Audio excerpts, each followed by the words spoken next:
Сәлем қыздар, мен есімім Бақтыгүл болады, Фаберлік интернет дүкенінің аға директорымын.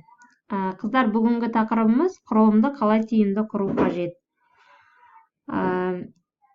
Толығырақ айтып өтейін. Бірінші құрылымнан бұрын бізге бір балл қанша теңге және қанша адам шақыру керектігі туралы толығырақ ақпарат айтып өтейін. Яғни біздің алғашқы қоятын мақсатымыз ол директор болу. Директор болу үшін біз 3000 балл жинауымыз керек. 3000 балл дегеніміз теңгеге шаққанда қанша ақша? Барлық адамдарды біз интернет дүкенге, жай дүкенді интернет дүкенге ауыстыру үшін шақырамыз. Сондықтан қанша теңгеге сауда жасау қажет, сол туралы түсіндірейін. Бізде 1 балл 375 теңге, бұл косметикаға, основной негізгі товарларға. 1 балл 750 теңге, ол киім-кешек, аяқ киім, үй косметикаларына. Егер мысалы 1 балл, және мына жаққа жазып қойдым, 10, 15, 20, 25, 30, 50 баллдар теңгеге шаққанда қанша ақша болады. Содан кейін бұл жерде мен сарыға бояп қойған себебім, мысалғы бір жанұяның орта есеппен алатын үйінің табысы 100 000 теңге дейік. Сол 100 000 теңгені біз күнделікті қажетті өзімізге шампунь, сабын, фейри, комет, ұсақ-түйек киімдер, носки, колготки деген сияқты, балалардың зубной пастасы, болмаса біреулерге сыйлық апару, туған күнге, сондай заттарды алуға примерно 15 000 теңге деп орта есеппен алдым. Ол одан да көп болу мүмкін, одан да аз болу мүмкін. Орта, яғни жалақыда одан да көп болу мүмкін, аз болу мүмкін. Сонымен 15 000 теңге көлемінде. Егер тек қана заттарды 1 балл, яғни косметикадан ғана алатын болсаңыз, сіз 30 баллмен жұмыс жасай аласыз. Яғни примерно 11 250 теңгеге каталог сайын заказ жасап, 30 баллмен де жұмыс жасауға болады. Екінші, тек қана киім-кешек болса, 15 000 теңгеге примерно 20 баллмен жұмыс жасауға болады. Арғатай аралас товарларды алатын болсақ, 15 000 теңге көлемінде ол 25 баллмен жұмыс жасауға болады. Одан кейін, егер 10 баллмен, мысалы, 10 баллмен де жұмыс жасауға болады негізі. Егер 10 баллмен жұмыс жасайтын болсаңыздар, сіздердің шақыратын адамдар саны 300 адам болу керек командаңызда. 15 баллмен жұмыс жасайтын болсаңыз 200 адам болу керек. 20 баллмен жұмыс жасайтын болсаңыз 150 адам. 25 баллмен 120 адам. 30 баллмен 100 адам. 50 баллмен 60 адам командаңызда болу қажет. Енді балл түсінікті, қанша адам шақыру жайлы түсінікті. Средний 20 баллмен есептейтін, яғни құрылым құратын әдістерді қарастырайық. Қандай әдістер бар команда құрудың? Ромашка және морковка деген әдістері бар. Бұлар туралы қайсы тиімді, қайсының жақсы жағы бар, жаман жағы бар, солар туралы толығырақ айтайық. Мысалы, бірінші сәбіз әдісі. Сәбіз әдісінде сіздің наставнигіңіз, сізді міне жоғарыда спонсор деп тұр ғой, ол сізді тіркеген адам, одан кейін үлкен қызыл болып тұрған сізді, сізден кейін бір ветка кетті, қызыл болып, яғни бұны арғатай спонсор жалғастырып алып кетті. Сіз өзіңіз бизнеске келген болсаңыз, тағы да қосымша 2 ветка құрастырасыз. Сонымен сізде 3 ветка. Бұның плюсы, яғни сізге көмек ретінде наставник 1 ветканы алып жүреді, бірінің артына бірін тіркеп, ортасында адамдар оянуы мүмкін. Бір минусы, егер мысалы наставниктен әкеле жатқан веткасы сіздің 2 веткаңызды қосқан кезде одан көп болып кетсе, сіздің жалақыңыз аз болады. Мысалы, 3000 балл, қызыл ветка 19%-ға шекті, 2 жасыл 500 баллдан 1000 балл құрап тұр. 19%-мыз бізде 2000 балл, общий 3000 балл болды, сіз директор болдыңыз. Енді алатына қызыл веткадағы лидеріңіз сіздің почти көп жалақыңызды алып кетеді. Ол бір.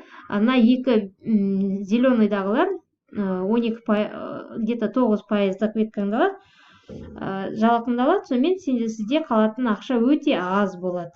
Примерно 50-60 мың теңге ғана болады. Бізде директорлықта 200 000 теңге алу мүмкіндігі бар. Яғни морковканың бұл жалақы аз болатыны осыдан. Тіпті даже әр ветканың өзі 1000 балдан әкелетін болса, әрқайсысы 1000 балда бізде 30 мыңнан кетеді. Сіздің қалтаңызда қалатыны примерно 100 000 теңге директорлықта. Түсінікті, иә? Яғни жалақыңыз аз болады. Бірақ ешқандай адам терять етпейсіз, олса жақсы. Тағы да морковканың бір минусы, мысалы спонсор деген мен болайын, мен астында бірінші мысалы Аянаны тіркем, Аянаның астына Динараны тіркем, Динараның астына Гүлмираны тіркем, Гүлмираның астына Дилназды тіркем дейін. Аянаның астына Динараны мен тіркегендіктен олар бір-бірімен қарым-қатынас жасамайды. Өйткені бір-бірін дұрыс танымайды. Мен тіркегендіктен, мына барлық адамды мен тіркесем, или сіз тіркесеңіз, барлығымен қарым-қатынасқа түсетінсіз, бәрін үйрететінсіз, яғни сізге өте ауыр болады. Бұл минус жағы. Тек қана стабильный рост. Келесі ромашка немесе солнышко әдісі.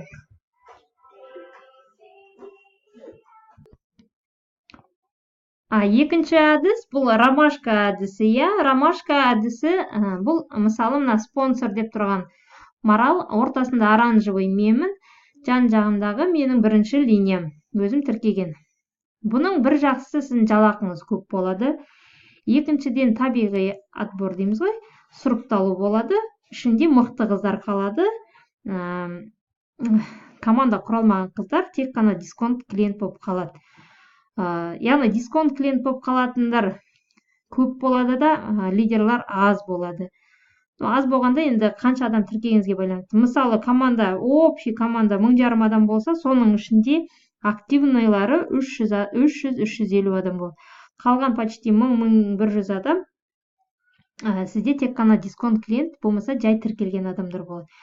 Яғни бұл жерде адамдарды көп, ромашканың гүлдер сабақтары түсіп қалады, сол сияқты олар да түсіп қалады. Ең жаманы сол.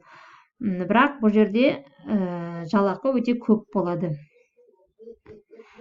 Енді қыздар қараңыздар, сәбіз бен ромашканы қосып тағы бір әдіс жасауға болады. Бұнда бірақ бұл да кішкене сіздің тек қана өзіңіз жауапкершілік алып, өзіңіз ғана тіркеу әдісі.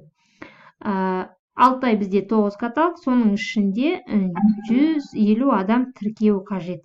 Өзіңіз тіркейсіз ба? Жоқ, командамен общий 150 адам жинау.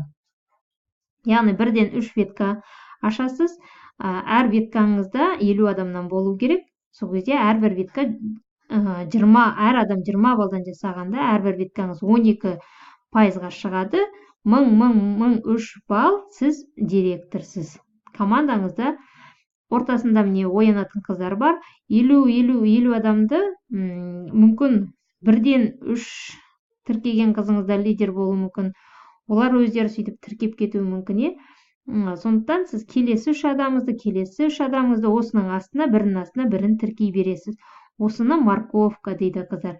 Бұна бірден 3 морковка линиясын алып жүру. Ровно жарты жылда осы 12%-ға жеткізіп, келесі жарты жылда тура осылай өзіңізді ұмытпай, келесі 3 ветканы құрап жүру. Яғни әрбір 6 ай сайын 3 адамнан тіркеп, соны арғатай развивать ету. Іштерінде мықты лидерлар. Бұның бір жақсысы, ешқай адамдарыңыз жол ортада қалып қалмайды, барлығы өсіп отыратын болады. Разницалары аз болса да, в любом случае дәрежеге көтеріліп отырады. Егер жалаққа шығам дейтіндері ортасында өздерінің тағы да қосымша 2 веткасын алып жүреді. Бұнда көбіне тек қана өзіңіз жұмыс жасайсыз. Яғни толықтай бизнеске келуіңіз керек. Толықтай 150 адамды мен шақыруға дайынмын деп келуіңіз керек. Бірақ енді көбіне 150 адамды тек қана өзіңіз шақырмайсыз, бірақ психологически соған дайын болуыңыз керек. Тағы бір әдіс, бұл мен өзім жалқаулар әдісі деймін, бірақ бұл өте жақсы жұмыс жасайтын әдіс. Осы арқылы өсіп отырмын. Өзім жеке менің командамда осымен жұмыс жасап жатыр. Бұл 1+1 әдісі. яғни әр каталог сайын әрбір келген партнер бір адам тіркейді. Мына жерде 15 балл деп алдым. 15 балл примерно 8.000 теңге аралас табар алатын болсақ, жай табарда бұл одан да аз болады. 9 каталогқа расчет жасадық. 9 каталогымыз жарты жыл. Әрбір кеңесші саны 500-ге дейін жететін болады. Жеке жасайтын балыңыз. Бұларға мен бұл әдістерге мен толықтай тағы да тоқталамын. Бөлек-бөлек әрбір неге қазір жай поверхностно айтып өтейін. 15 балдыкі 9-шы шақта сіз аға директор болу мүмкіндігіңіз бар. Екінші әдіс бұл 20 балмен жұмыс жасау. Қалтаңыздан шығатын шығын 11-12 мың теңге көлемінде болады. Бұнда сіз 9 шақ, яғни жарты жылдың ішінде күміс директор ашу мүмкіндігіңіз бар. Бұл жердің бір минусы, қыздар, толықтай контроль жасап отырыңыз. Яғни бірінші күннен бастап сіз дәптер бастауыңыз керек. Мысалы, бірінші шақта сіз келдіңіз, өзіңіз Аймансыз, Айман келді, Айгүлді тіркелді. Келесі жолы сіз өзіңізге бір адам, Айман бір адам. Сіз соны контроль жасауыңыз керек. Яғни Айман адамын қайда деп сұрайсыз. Уже Айман Жазирана келді, сіз Аянана келдіңіз, төртеуіңіз. Келесі жолы төртеуінен де бір адам міндетті түрде болу қажет. Бір жақсы 21 күн бойы бір адам табу мүмкіндігі өте мол. Және өзіңізге қажетті 20 балды ғана жасайсыз. Нағыз тек қана дүкен ауыстыру методы деп осыны айтуға болады. Адам іздеп шапқыламайсыз. Каталог 21 күнде бір адам табу өте мүмкін. Және 20-15 бал жасау тоже шаршатпайды. Көп уақытыңыз жанұяңызға кетеді, күйеуіңіз де ренжімейтін болады. Табарыңызды алып, чатта адамдармен бөлісіп отырасыз. Бірақ ең бастысы бір адам қосуды ұмытпауыңыз керек.